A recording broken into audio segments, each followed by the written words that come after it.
हाय पिला माने मु सुश्री शिक्षा सरस्वती चैनल को तुम को स्वागत। आशा करे तुम मैंने भल थो। तो पूर्व वीडियो मानकर आम बहुत सारा टॉपिक ऑलरेडी आलोचना कर सारी। रीतिजुगीय काव्य कविता रसकल्लोल काव्य किशोर चंद्रानंद चंपू बाकी अन्यान्य बहुत किसी आलोचना कर सारी। केशव कोइली एमती बहुत किसी टॉपिक ऑलरेडी आलोचना में कर सारी। रीतिजुगीय अन्यान्य काव्य भी आलोचना कर सारी। बाकी रीतिजुगीय पर अलग टॉपिक पे आम आलोचना कर सारी। बहुत भल भाव बुझाई डिटेल्स आउ बाकी प्लस थ्री पिलांकर तो एबे क्लास होची। शॉर्ट क्वेश्चन वीडियो मु ऑलरेडी अपलोड करी। Long question PDF short question PDF सब किसी की मु ऑलरेडी अपलोड करी। जो मैंने देखी न नुआ अच्छा चैनल निहत रूपे चैनल जाकि देखीदेव बहुत इम्पोर्टाट रहिबो। बाकी आज जो टॉपिक आम आलोचना करा बहुत इम्पोर्टाट एग्जाम रे इटा प्राय आसे 80-90% तो सियोर आसे। आम जो पढ़ुलु मुझे पढ़ुली प्राय यही टॉपिक भी आसूला। तुम भी यहाँ बहुत इम्पोर्टाट रहिबो। तो भारतीय काव्य तत्व रस रीति और गुण माने रस कौन रीति कौन गुण कौन तार प्रकार भेद कौन संज्ञा कौन यहाँ भितर ये सब इनक्लूड रोचे। रीतिशास्त्र रे रस रीति और गुणर प्रमुख भूमिका रही। रस रीति और गुण बिना रीतिशास्त्र असंपूर्ण। तो आज से रस रीति भारतीय काव्य तत्व रे रस रीति और गुणर आमे संज्ञा स्वरूप प्रकार भेद सबको टोटाल ऊपर पढ़िबा। तो केयरफुली सुनिबो बहुत भल वीडियोटे रहिबो। आउ लॉन्ग क्वेश्चन पीडीएफ सह मु वीडियोटी बुझेबी तुम माने सुनिबो। ठीक अछि। देख फर्स्ट देख ना संज्ञा भारतीय काव्य शास्त्र रे कवितार सृष्टि सौंदर्य भावनार गाढ़ता और रस जनन प्रक्रिया को केंद्र करी तीनोटी गुरुत्वपूर्ण तत्व रही। ता होची रस रीति और गुण। भारतीय काव्य शास्त्र आधार हेउची रस रीति और गुण। एही तीन बिना काव्यर मनोभोग रसास्वादन और मूल्यांकन असंपूर्ण। काव्य मूल काव्य अर्थ होची जो रस आस्वादन हुए जहाँ को जमीती लेंबू चिपुड़ी देले रस निर्गत हुए ठीक सेमिति गोटे रसगोला को चिपुड़िले जमी मीठा मीठा रस निर्गत हुए ठीक सेमिति काव्य काव्य हूँ गोटे रसगोला सदृश ताकू चिपुड़ी देले गोटे जो रस निर्गत हुए सेटा केमिति हुए ना रीति आउ रस आ गुणर समन्वय हुए। काव्यर भाव यही सब रीति रस गुण को ऊपर निर्भर करे। ठीक है। तो देख काव्यर आत्मा रस काव्यर देह होची रीति एवं काव्यर सुंदरता भाव बढ़ाइबार अंश होची गुण। जदि यही तीनोटी उपादान काव्य रे न थाए तेबे सही काव्य असफल और निर्मूल्य होई पड़े। तो ठीक अच्छे ये संज्ञा बुझीगला। रीति काव्य रस रीति गुणर कौन इम्पोर्टाट कौन गुरुत्वपूर्ण इंट्रोडक्शन देखिलु। तो ये पार्ट पढ़ा रस कौन रीति कौन गुण कौन। तो रस फर्स्ट देख भाव विभाव अनुभाव और संचारी भावर समन्वय जे सुखद अनुभूति सृष्टि हुए ताहाको रस कहुए।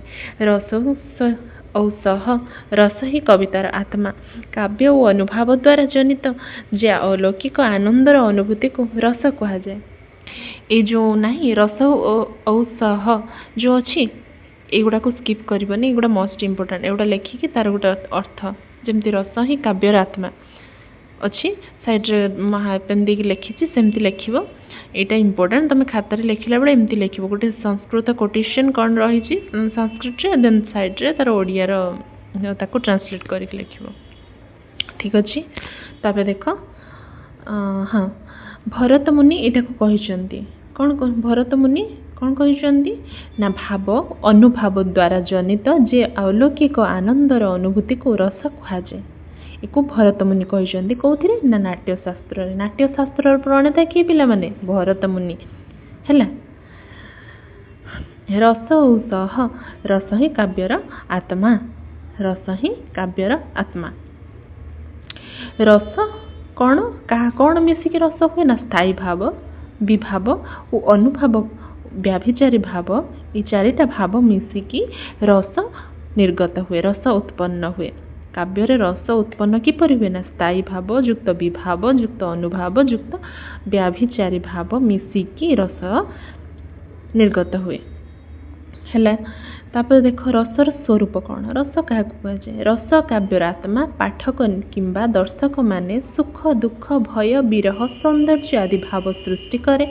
ରସ ନାହିଁ ଥିଲେ ରସ ନଥିଲେ ନାହିଁ ଥିଲେ ହେଉଛି କରେକ୍ଟ କରିବ। ଦେଖିଲେ ଏଇଟା ମାନେ କ'ଣ କୁହ ତ ପିଲାମାନେ, ଏତେ ସାରା PDF ବନେଇବାକୁ ହେଉଛି ନା, କେତେବେଳେ ଟାଇପିଂ ମିଷ୍ଟେକ୍ ହେଇଯାଉଛି, କେଉଁଠି ନାହିଁ ଥିଲେ କେଉଁଠି ନଥିଲେ, କେଉଁଠି ହର୍ଷେଇ ଦୀର୍ଘ ସ୍କିପ୍ ହେଇଯାଉଛି। ହେଲା, ସେଇଟା ତୁମେ ଟିକେ ଆଡ଼ଜଷ୍ଟ କରିକି ଦେଖିକି କରେକ୍ଟ କରିକି ପଢ଼ିବ। ହେଲା, ରସ ନଥିଲେ ନାହିଁ ଥିଲେ ଏଠି ଅଛି ରସ ନଥିଲେ କାବ୍ୟ ନିର୍ଜୀବ। ରସ ନଥିଲେ କାବ୍ୟ ନିର୍ଜୀବ। ସହଜ ଭାଷାରେ କହିଲେ ପାଠକ ବା ଶ୍ରୋତାର ମନରେ ଯାହା ଆନନ୍ଦର ଭାବ ଜଗାଏ ସେଇ ହେଉଛି ରସ। ହେଲା, ରସର ପ୍ରକାର ଭେଦ ପିଲାମାନେ ବହୁତ ଇମ୍ପୋର୍ଟାଣ୍ଟ ଲଙ୍ଗ୍ କ୍ୱେଶ୍ଚେନ୍ଟିଏ। ଲଙ୍ଗ୍ କ୍ୱେଶ୍ଚେନ୍ର ପୁରା PDFଟା ହିଁ ମୁଁ ଭିଡ଼ିଓରେ ଶୋ କରୁଛି। ଭିଡ଼ିଓଟା ଶେଷ ପର୍ଯ୍ୟନ୍ତ ଦେଖିବ, ନା କି ଖାଲି PDF ପାଇବା ଚକ୍କରରେ ଖାଲି ସ୍କ୍ରିନଶଟ୍ ମାରିକି ରଖିଦେବ, ସେମିତି କରିବନି। କାହିଁକିନା ରୀତିଶାସ୍ତ୍ର ବହୁତ କ୍ଲିଷ୍ଟ। ରୀତିଶାସ୍ତ୍ରକୁ ନ ବୁଝିଲେ ଖାଲି ଏମିତି ନୋଟ୍ ଲେଖିଲେ ନା କିଛି ବି ମାନେ କ'ଣ ହେଲ୍ପରେ ଆସିବନି। ତୁମମାନେ +3 ଓଡ଼ିଆ ରଖିଥିବ ନିହାତି, ଯଦି ଓଡ଼ିଆ ରଖିଥିବ ଏ ଭିଡ଼ିଓ ନିହାତି ଦେଖୁଥିବ। ଆଉ ଯେଉଁମାନେ +3 ଓଡ଼ିଆ ରଖିଥିବ ସେମାନେ ସିଓର PG କରିବ। ଆଉ PG କଲାବେଳେ ନା ବହୁତ କଷ୍ଟ ଲାଗିବ, କାହିଁକିନା ତୁମେ ଏବେଠୁ ଯଦି ନ ବୁଝିଥିବ ତାହେଲେ PG କଲା ପରେ ବହୁତ କଷ୍ଟ ଲାଗିବ ତୁମକୁ। ତୁମର ମୂଳଦୁଆ ଏବେ ଯଦି ଷ୍ଟ୍ରଙ୍ଗ ଥିବ ଦେନ୍ ତୁମେ ସେଠି ଯାଇକି PGରେ ତୁମକୁ କିଛି ଲାଗିବନି, ବହୁତ ମଜା ଲାଗିବ ପଢ଼ିବାକୁ ଓଡ଼ିଆ ଅନର୍ସ। ହେଲା, ତ ସେଥିପାଇଁ ତୁମେ ଆଗେ ଭିଡ଼ିଓଟା ଲାଷ୍ଟ ଯାଏଁ ପୁରା ଦେଖିବ, ବୁଝିବ। କ'ଣ ଯଦି ନ ବୁଝିପାରିଲ ମୋତେ କ୍ୱେଶ୍ଚେନ୍ କରିବ କମେଣ୍ଟରେ, କିମ୍ବା ଟେଲିଗ୍ରାମ ଚ୍ୟାନେଲ ଲିଙ୍କ୍ ତ ଅଛି ତଳେ, ମୋତେ ପଚାରିପାରିବ। ସେଥିରେ ଜଏନ୍ ହେଇକି କିଛି ବି ପଢ଼ା ଜିନିଷ ଯାହା ବି ଷ୍ଟଡି ରିଲେଟେଡ୍ କ୍ୱେଶ୍ଚେନ୍ କରିପାରିବ। ବାକି ଦେନ୍ ତୁମେ ତୁମର ସ୍କ୍ରିନଶଟ୍ ମାରିକି ଏଇଟାକୁ ନେଇକି ତୁମେ ଲଙ୍ଗ୍ କ୍ୱେଶ୍ଚେନ୍ ଲେଖିବ, ଏକ୍ଜାମ୍ରେ ଲେଖ, ଖାତାରେ ନେଇକି ଲେଖ, ଯାହା ବି କର, ବଟ୍ ଭିଡ଼ିଓଟା ପୁରା ଲେଖିବ। ପୁଣି ତାପରେ କହିବ କି ମ୍ୟାଡ଼ାମ୍ ବୁଝେଇଦେଲେ ଆମେ ବୁଝିପାରିଲୁନି, କ'ଣ କହୁଛନ୍ତି, କ'ଣ ଲେଖିଛନ୍ତି। ଆରେ ତୁମେ ସିନା ମୁଁ କହୁଛି ଯାହା ସେଟା ଶୁଣିଲେ, ତୁମେ ଖାଲି ସ୍କ୍ରିନଶଟ୍ ମାରିକି ରଖିଦେଲେ ତ କିଛି ବୁଝିପାରିବନି ସେମିତି। ବୁଝିହେଲା ନା? ଠିକ୍ ଅଛି। ରସର ପ୍ରକାର ଭେଦ। ଭାରତୀୟ ନାଟ୍ୟଶାସ୍ତ୍ର ଅନୁଯାୟୀ ରସ 9 ପ୍ରକାର। ପ୍ରକାର ଅର୍ଥ ସ୍ଥାୟୀ ଭାବ। 3ଟା ଦେଖ ମୁଁ ଟେବୁଲ୍ କରିଛି। ନବରସ ପିଲାମାନେ ଜାଣିଛ ନବରସ? ତ ନବରସ ଭିତରୁ ତାର ଅର୍ଥ କ'ଣ? ରସର ନାଁ କ'ଣ? ମାନେ ରସର ଯେଉଁ ପ୍ରକାର ରହିଛି, ଯେଉଁ 9ଟା ପ୍ରକାର, ତାର ଅର୍ଥ। ଦେନ୍ ସାଇଡ଼୍ରେ କ'ଣ ଅଛି ତାର ଫାର୍ଷ୍ଟ ତା ଅର୍ଥ। ଫାଷ୍ଟ ଦେଖ ରସର ପ୍ରକାର ଭେଦ ମାନେ ରସର ତାର ଗୋଟେ ରସର ନାଁ, ତାପରେ ସେ ନାଁର ଅର୍ଥ, ତାପରେ ତାର ସ୍ଥାୟୀ ଭାବ କ'ଣ। ଏଇଟା ଇମ୍ପୋର୍ଟାଣ୍ଟ, ମନେ ରଖିବ। ଏଇଟା ପୁରା ମୁହଁରେ ମନେ ରଖିବ, ଶିଖିବ। ତ ଦେଖ ଶୃଙ୍ଗାର ରସର କ'ଣ? ଶୃଙ୍ଗାର ରସର ଅର୍ଥ ହେଉଛି ପ୍ରେମ। ପ୍ରେମରେ ଶୃଙ୍ଗାର ଥାଏ, ଅନ୍ୟାନ୍ୟ ଜିନିଷରେ ଶୃଙ୍ଗାର ନଥାଏ। ଶୃଙ୍ଗାର କେବଳ ପ୍ରେମରେ ଥାଏ।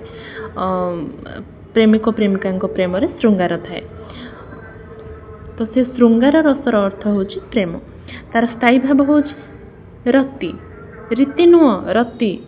ହେଲା, ଭାବିବନି ଯେ ମୁଁ ସ୍କିପ୍ କରିକି ରେ ଦୀର୍ଘ ଛାଡ଼ି ଦେଇଛି, ନା, ରତି, ଏଟା ରତି, ରୀତି ନୁହଁ।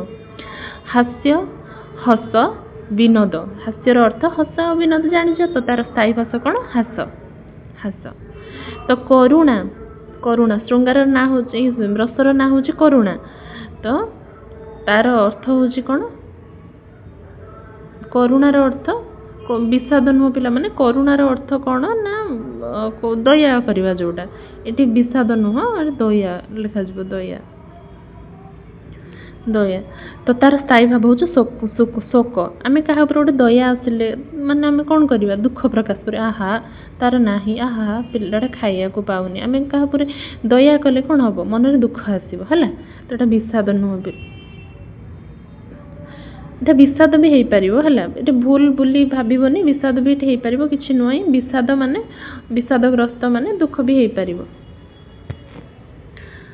ବିଷାଦ ଅର କରିଦିଅ, ଏଟା ତୁମେ ବିଷାଦ ଅର ଦୟା ବି କରିଦିଅ, କିଛି ପ୍ରୋବ୍ଲେମ୍ ନାହିଁ। ଏମିତି ଦୟା ବି କରିଦିଅ ଅର। ଠିକ୍ ଅଛି, ଚାଲ ଆଗକୁ। ତାହେଲେ ବୀରରସ। ବୀରରସର ଅର୍ଥ କ'ଣ ନା ପରାକ୍ରମ।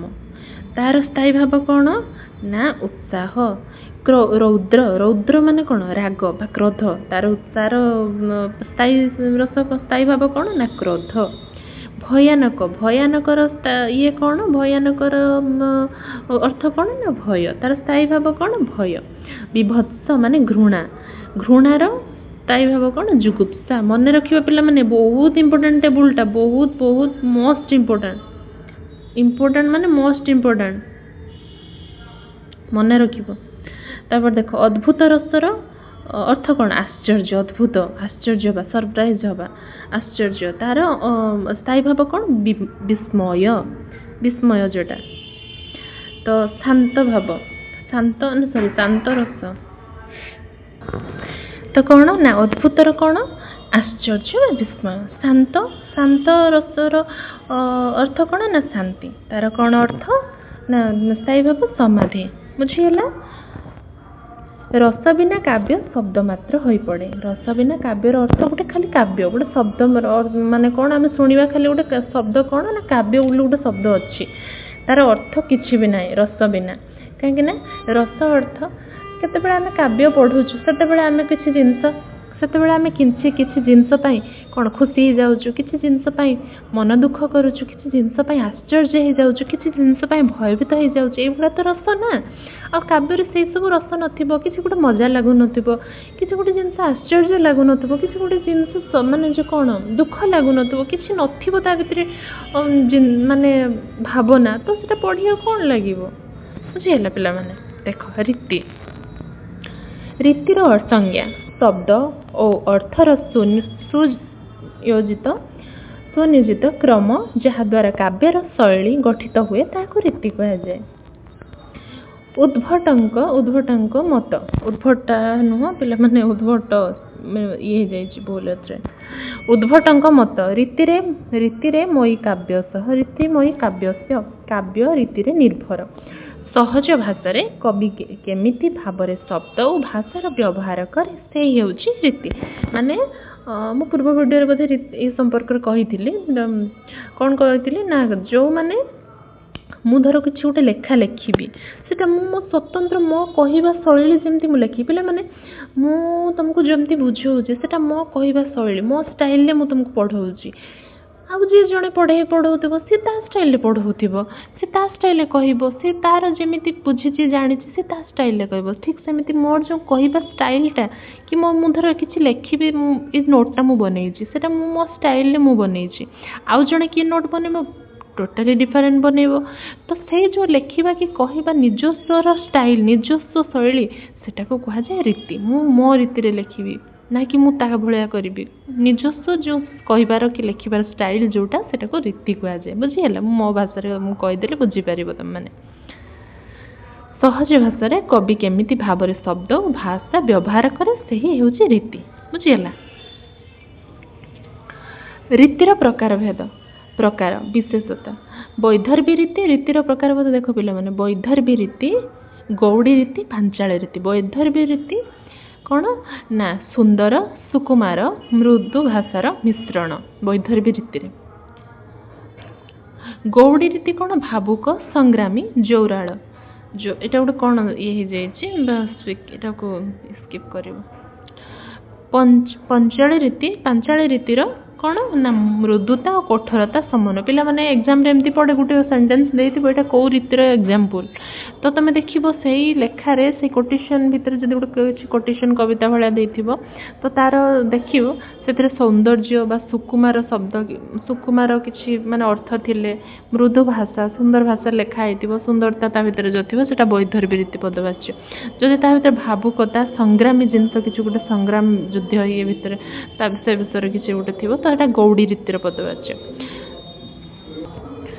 तो जदि मृदुता और कठोरता थिबो कठोर माने किसी गोटे कठोर कथा ए कह से पांचाली रीतिर पदवाच्य मन रखा तार गोटे सूत्र मुझे तुमको कहली तो एग्जाम एमती पढ़े मोस्ट इम्पोर्टाट क्वेश्चन एग्जाम पढ़े ही पढ़े गोटे कोटेशन नहीं रीति साहित्यर गोटे किसी गोटे गीत भाया कोटेशनटा देथिबो से कोटेशन साइड लिखाई एटा कौ रीतिर एग्जांपल एटा कौ रीति एथिरे प्रयोग होइछि तो सेटा तुम जानि पारेनि केमिति तो मन रख जानिया पय गोटे सहज उपाय होछि कोन वैदर्भी रीतिर कौन कौन से लेखा भितर थिबो गौड़ी रीति कौन कौन ता भितर से लेखार बुझिब कि से मधुरता अच्छी ना से संग्रामी जिनस किसी गोटे अच्छी युद्ध ये से गोटे संग्राम निहित किसी जिनस ना से मधुरता बा मृदुता ना कठोर कथबार्ता किसी गोटे अच्छे सेटा को देखिए तुम जापर कि तीन रीति मध्य कौ रीति मध्य यार आंसर हम बुझीगला।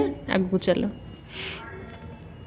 गुण गुणर संज्ञा काव्यर शब्द और अर्थर जे सुंदरतामय निर्दिष्ट गुणगुड़िक पाठक मन को आनंद दे था गुण कहुए। सहज भाषा काव्यर सौंदर्य को आकर्षणीय करिथिबा उत्तम गुण हेउछि गुण। तो गुणर प्रकार भेद देख पिला माने गुणर प्रकार भेद कौन ओजो गुण प्रसाद गुण मधुर गुण। ओजो गुण रे कौन शक्तिशाली वीर उत्तेजना। प्रसाद गुण रे कौन सहज स्पष्ट मृदुता मृदु भाषा। मधुर गुण कौन मधुर सुरीला सुरीला नुह सुली जो कौन एटा कह जाए सुरीला सुरीला लो सुरीला मधुर सुरीला सुंदर भाषा। तो कनक्लूजन देख पिला माने रस रीति और गुण भारतीय काव्यर तीनोटी मूल आधार। रस दिए आत्मा रीति दिए आकार गुण दिए सौंदर्य। जो काव्यर रस रीति और गुणर सठिक समन्वय रहे से काव्य अमर और कालजयी हुए। अतएव भारतीय काव्य तत्वर मुख्य आधार होउछि रस रीति और गुण जहाँ काव्य को संपूर्ण और रस स्वाद्य करे। पिला माने वीडियोटी निश्चय रूपे भल लगी कनक्लूजन टा बहुत भल लिखा जाए देखिए तुम कनक्लूजन टा बहुत इंपोर्टेंट जिनस लिखाई रस दिए आत्मा रीति दिए आकार गुण दिए सौंदर्य जो तीन पॉइंट ना ना जी भी पढ़ो ना जी भी तुम भैल्युएटर थे एग्जाम रे वैल्यू माने खाता जी देखुवे सी पढ़ले ये लगे कि हाँ पिलाटा एक्चुअली किसी जानी माने ये एत सुंदर लगुच देख रस दिए आत्मा रीति दिए आकार गुण दिए सौंदर्य यहाँ को तुम केबे स्किप करनी। आशा कर वीडियो निहाती भल लगुव आउ कौ माने रीतिशास्त्र कौन चाहूच लंग क्वेश्चन बुझा कि पीडीएफ तुमको एमती वीडियो माध्यम देवी जो मैंने चाहूच निहाती रूपे मत वीडियोर कमेंट कर कि प्रत्येक डिस्क्रिप्शन टेलीग्राम चैनल लिंक अच्छे से जाकि तुम मो साथ कांटेक्ट कर कथा पार। तो कौन आ रीतिशास्त्र आउ कौन दरकार पढ़ापढ़ी आ भितर मत निहाती तुम मैंने जनइब। आ वीडियो भल लगे निहाती रूपे लाइक शेयर सब्सक्राइब करिवो कहीं परवर्ती वीडियो रे आम एमती बहुत सारा लंग क्वेश्चन बुझेबा तार पीडीएफ भी शो करी मु तुमको तुम देखिबो शॉर्ट क्वेश्चन लंग क्वेश्चन बहुत सारा करिवो। तो ठीक अच्छे तो रोचे धन्यवाद देखा आगामी अध्याय रे। जय जगन्नाथ।